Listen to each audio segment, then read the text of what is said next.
আমড়া তেঁতুলের চাটনি এভাবে বানালে বছর জুড়ে ভালো থাকে আর দেখতে অনেক লোভনীয় হয়। আজকে আমরা চাটনির জন্য 1 কেজি আমড়া নিয়েছি আর আমড়ার খোসা ছাড়িয়ে এরকম ছোট ছোট টুকরো করে কেটে নিচ্ছি। মাঝের যে আটিটা থাকবে ওটা ফেলে দেব আর এরকম ছোট করে স্লাইস করে নিয়েছি। তো এখন হচ্ছে এই আমড়াগুলো আমি সিদ্ধ করে নেব। সিদ্ধ করার জন্য একটা প্যানে নিয়ে নিচ্ছি আর এখানে দিয়ে দিচ্ছি 1 কাপ পানি।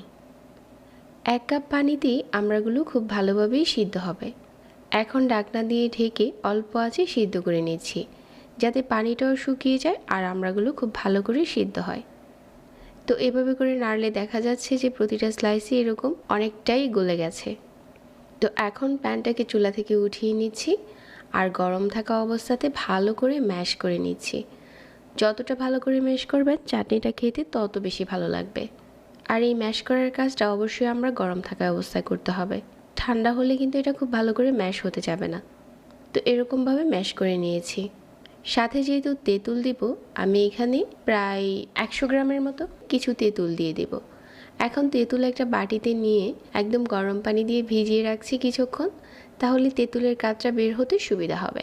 এখন আচারের জন্য একটা মশলা বানিয়ে নিচ্ছি। 1.5 চা চামচ নিয়ে নিচ্ছি 5 ফোড়ন, 1 চা চামচ মৌরি আর 1 চা চামচ চিলি ফ্লেক্স আর 1 টেবিল চামচ নিয়ে নিচ্ছি আস্ত ধনিয়া, 1 চা চামচ জিরা।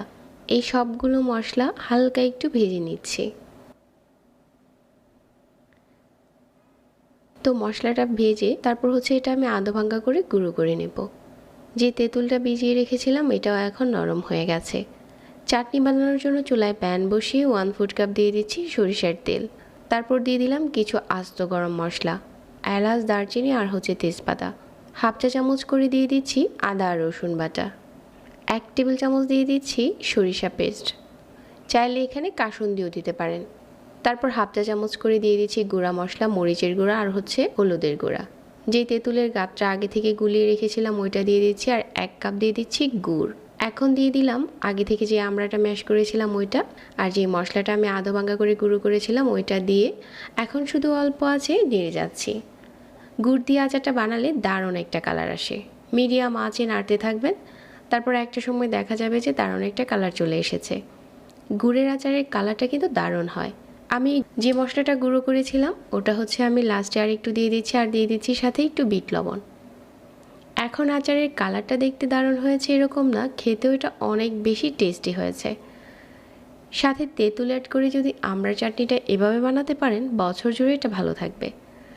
চাটনির একটা সহজ রেসিপি শেয়ার করেছি, আশা করছি ভালো লেগেছে। সবাইকে আবারও ধন্যবাদ জানিয়ে আজকে এখানেই বিদায়।